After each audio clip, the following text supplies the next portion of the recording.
Hey, my reactor, so I'm on chapter 19. I hope y'all can hear me. Against nature. I stood on the corner like a skull spouse. The sun was low in the sky and bright in my eyes. Traffic honked and sat and swore alongside construction in the middle of the street. A jackhammer pounded at the moves of pedestrians. I remember an old bar a few blocks down, a real shithole, the kind that opened at 8 a.m. each morning and welcomed the same goon crew, Menanos. That was it. You could smell the decay of livers and dreams the moment you walked in. It was a place that made me feel better about myself. Drinking there would cause any man to reconsider his definition of rock bottom. It was a suitable venue for the moment. But before I could go abuse myself and my people, I felt my phone vibrate in my pocket. I took it out and was surprised again to find a message from Juliet.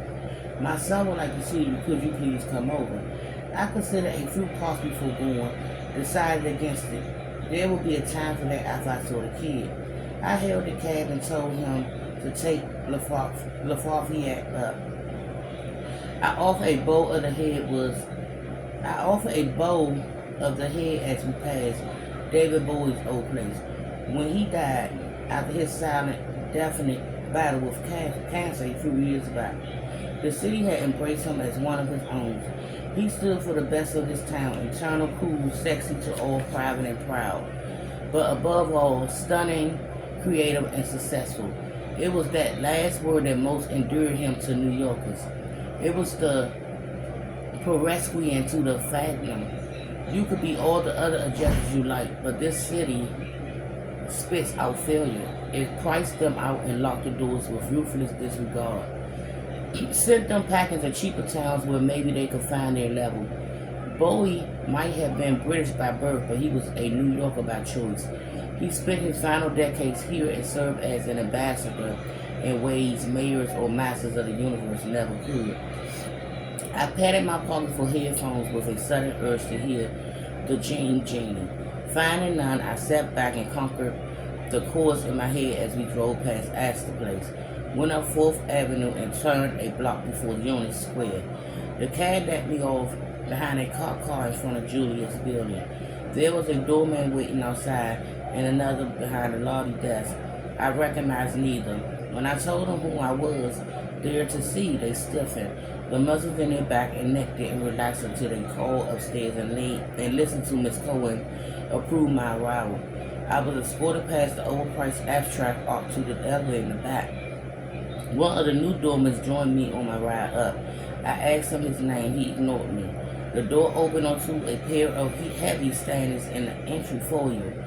They looked like retired linebackers still obsessed with weight rooms and a low-fun diet. Arms like thighs, burbled chest, neck non-existent. One was white, early 30s, one black, around 40.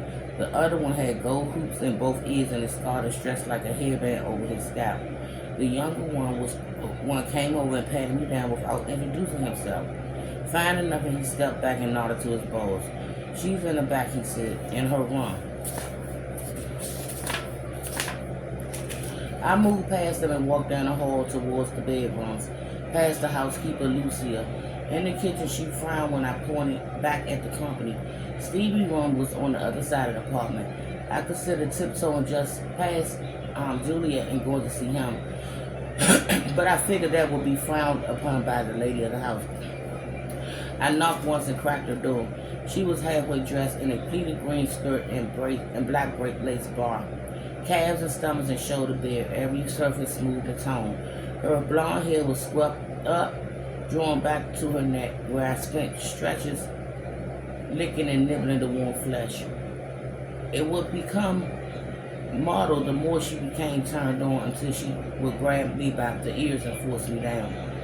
Julie seemed to read my door. She rolled back her shoulders and thrust out her chest with a wicked look. She said, "Don't go getting any ideas, hot shot." Oh man, don't go getting any hot shot. "I'm just here to see Stevie," I said, "as you asked." I tried to ignore the ache and the involuntary thickening in my jeans. "I know that glazed look you get, like what you see, do you? Well, too bad for you. Where did Where you find those two out there? I asked. She picked up a black silk blouse from her bed and slipped her arms in and began to button it. A little slower than I thought necessary. She seemed to reveal in the silence between us, pleased by the fact that she still held carnal power over me. The moods of any woman are a dark mystery, for Julia Mercury's state were on another spectrum. She claimed it wasn't her fault, that it was genetics. She was a mix of Colombian and Italian. Her maiden name has been Foucault, and boy could she burn.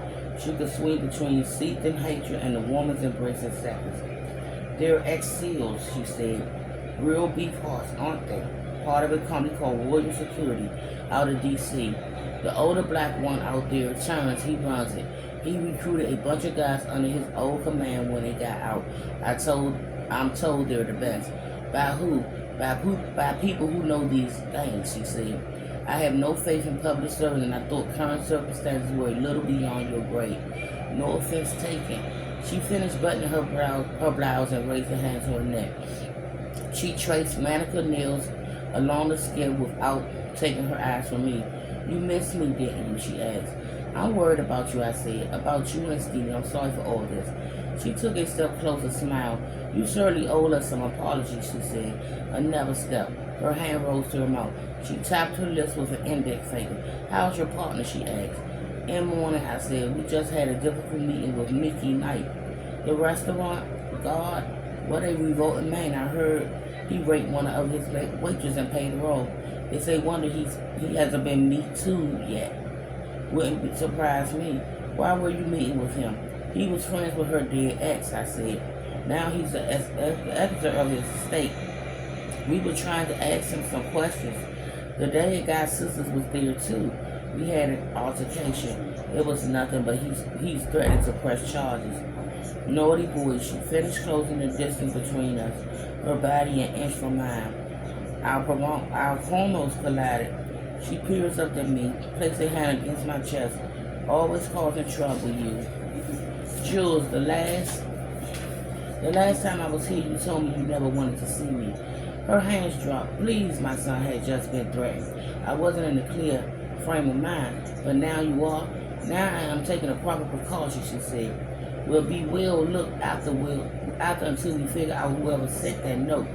She put both hands on her hips and inhaled through her nose, held it and exhaled. And if you must know, I haven't been laid since the last time you were in my bed before you left to see your slut. I looked down at her. The skin around her face was tight and moisturized. Despite the soft makeup around her eyes, her sleepiness was visible. Her pupils were shrunken to pinpricks, constricted in response to whatever pill she'd been prescribed. She squirmed beneath my gaze. Me neither, I said. Her eyes felt shut. Her chin tilted up. Her lips parted. I kissed her hard and deep. One arm wrapped around the back of her neck. The other grabbed the small of her back. I pressed her to me. She panted into my mouth, moaned against my teeth. Her hands were under my shirt, and she was pulling me towards the bed. When we heard a knock at her bedroom door, Mom, said Stevie, duck. We leaped away from each other, wiped at our mouths. I tried to turn my hips to shield the budge. Hey, buddy, I said. Sweetie, I'm sorry. Mommy was just very happy to see Duck, she said. Aren't you happy to see him? He came over just like you asked. Stevie looked from his mother to me, and I saw his eyes well up. Then he turned and raced back down the hall. We heard the door to his room slam shut. Shit, said Julia. I had to go talk to him. He was sitting on his bed playing a game on his phone when I peeped in. I knocked once and took a step across the threshold. He didn't look up. Hey, mind if I come in? He shrugged, tapped harder at the screen. He let out a huff, tossed the phone aside across his arm. What? He asked. Sorry about that back there. I was glad to see your mom. She said she hated you, you know. I made her upset. She's psycho, he said. How can you say you hate someone one minute then you want to make out with them the next? Grown-ups are complicated that way, I said. A smile escaped from his face before he caught it and turned away. I walked further into the room and tossed his desk chair and sat down to face him. The room was uncluttered, decorated with prints by Picasso, a long frame school art by Stevie. His queen-size mattress was nestled in a heavy slate bed of dark mahogany. covered by a plush comforter and no stuffed animals.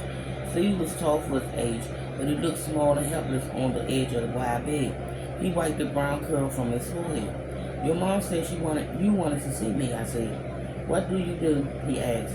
How do you mean? I mean, why do we had 2 soldiers out there protecting us?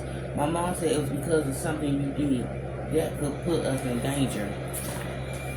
What else did she say? That's it. When I kept asking her, she told me I should talk to you myself. And here I am. So what do you do, Duck? Does someone want to hurt us because of you?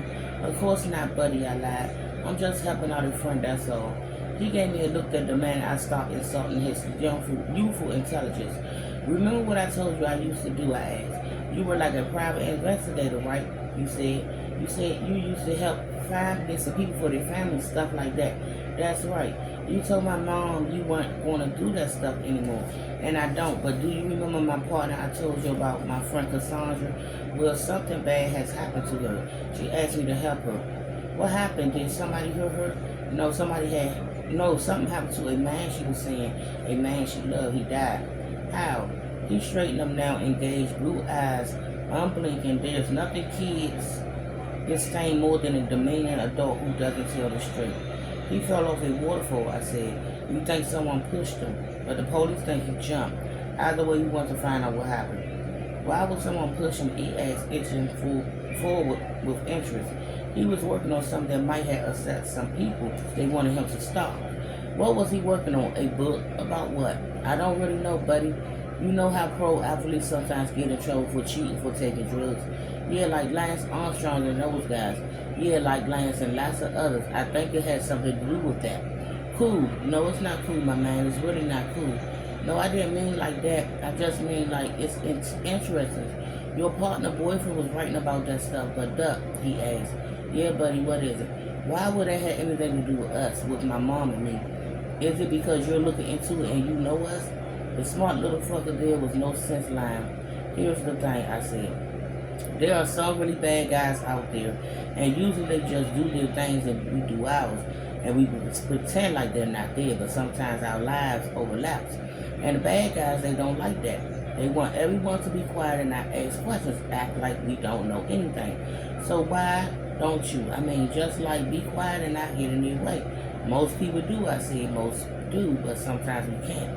Why not? Let me tell you a quote that you'll learn in school at some point, I said. A guy named Edmund Burke said, he said, the only thing necessary for evil to spread in the world is for good men to do nothing. Maybe that's not his exact quote, but you understand what he meant. What he meant. I watched the wizard get observed in the bright head of his head. After a moment, he nodded and said, I get it. If everybody did nothing and let the bad guys do whatever they want, eventually they'll take over. The dark side will win. Yes, the dark side will win, I said. And when those 6 little fuckers mess with people we love, we can't back down and keep quiet, can we? Fuck no, he said, and blushed at our share of profanity. So you'll take care of your mom for me. I don't want her to be worried. I think she got it covered, Duck. You see those guys out there? Who's going to mess with them? I know, buddy. You'll be safe as can be, but you still got to take care of your mom, okay? When she gets scared or upset or anything, you're the man who got to cheer her up. Deal? Deal, he said. I offered a fist pump, which he returned. I told him I'd see him soon. Left him there on the edge of his bed and went to see Juliet. Her room was empty. I heard laughter down the hall and found her with her hired warriors.